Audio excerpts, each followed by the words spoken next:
One of my all-time favorite intuitive techniques, remote viewing. I absolutely love it. I love it. There's so much of it that makes me just so happy. I'm going to go into the reasons why I love remote viewing so much. But more importantly today, I want to cover a technique that can really be a game changer for you when it comes to being able to succeed with remote viewing. So if you just stumbled on this session or you're new to this channel, this is number 2 in a series of 12 videos that are going to cover 12 different intuitive techniques and really cool tips on how you can enhance those techniques and go even deeper into your intuition. So if you haven't subscribed yet, this is a great time to do it. Make sure to hit the notification button so it'll let you know when the next one is up and available. Plus, it helps the entire channel. It helps us get this message out and all these helpful tips to everybody who's looking to use their intuition.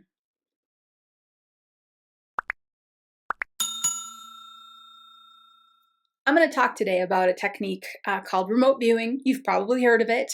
If you haven't, it's a great rabbit hole to go down. There's a lot of history when it comes to remote viewing, but it is one of my favorite intuitive techniques. And I'm going to cover today some of the reasons why I love it so much. I also want to cover a technique for you that you can start to use to see success with remote viewing.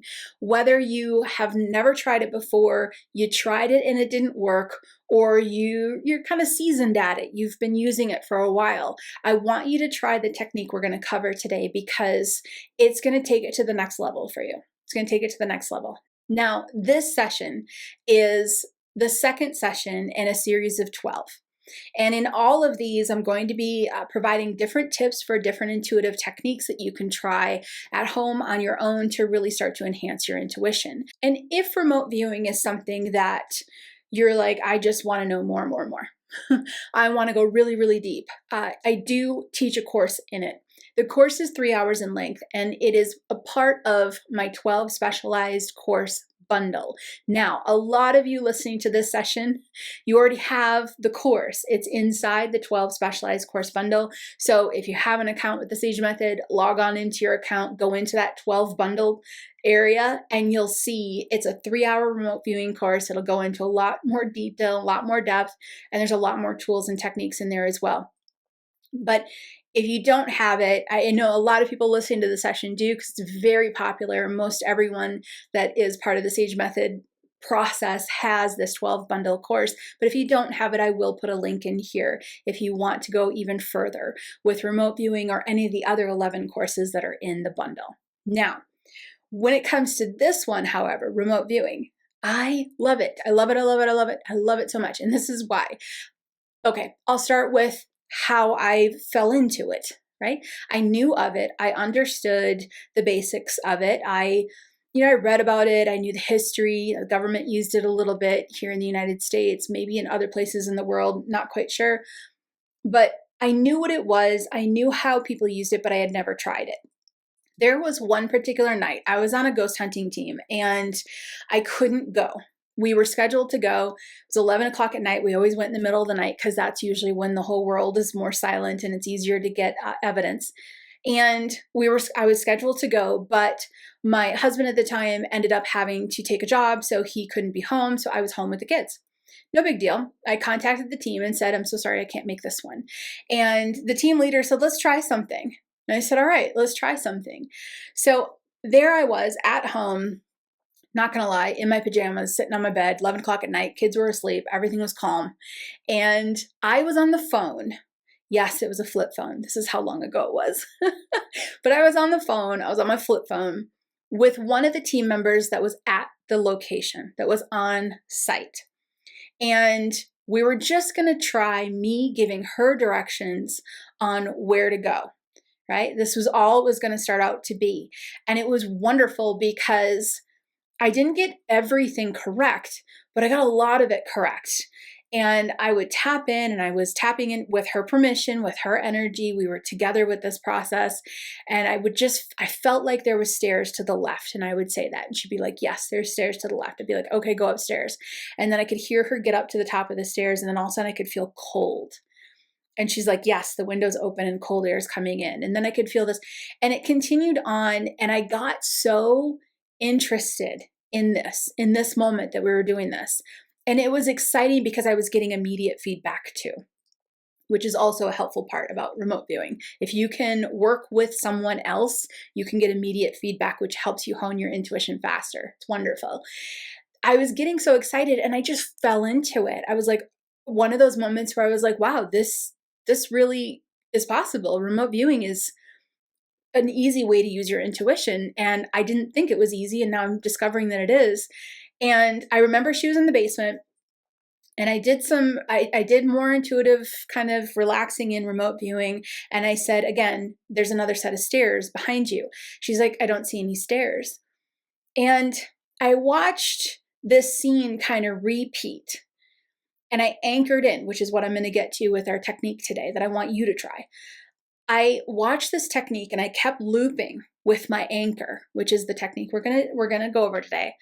And I would loop with this anchor and I kept seeing the stairs, kept seeing them. But then I started to see a man coming down the stairs in spirit form, but he was dressed in older clothing.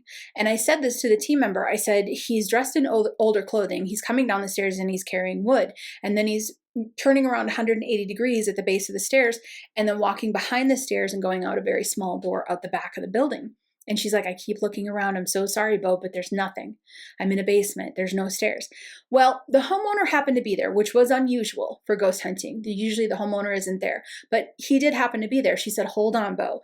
And she went and asked the homeowner, has there ever been stairs? And he goes, yeah, they were right there. And he pointed out to where I was, discussing and laying it out where the stairs were. He said, yep, there used to be stairs there. We removed them. They've been removed. And she was like, great. So this was really exciting. Not only was remote viewing working in real time, but I was also starting to have these experiences where I was picking up remote viewing views from the past. And so once we knew that, well, then that was kind of a game changer too. So little interjection here, little side note is you might do remote viewing. Pay attention to if the scenery looks a little bit different, it might be from a different timeline.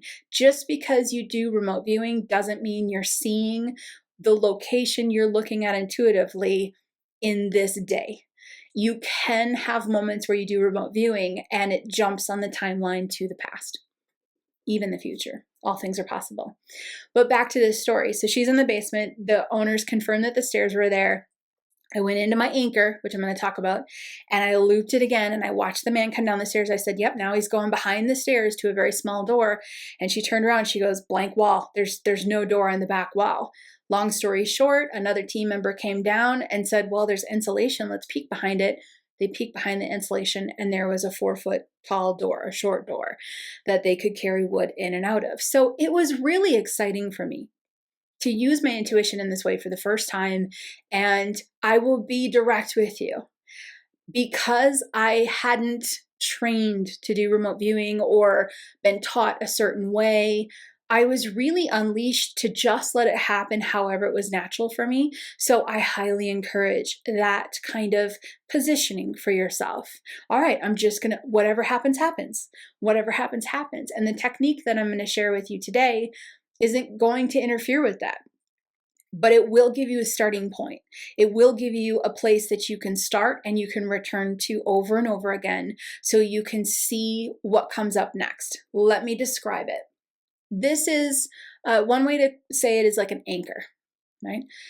Picture yourself, allow yourself to use your imagination and your intent. This is different than intuition. Allow yourself to picture or feel the spot that you're trying to navigate to remote view. Let's say it's a friend's house and you want to do remote viewing on a friend's house with their permission, of course.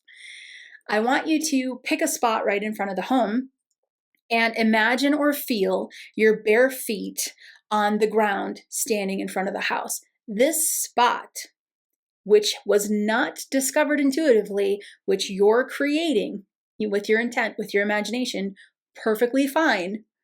This spot is your anchor.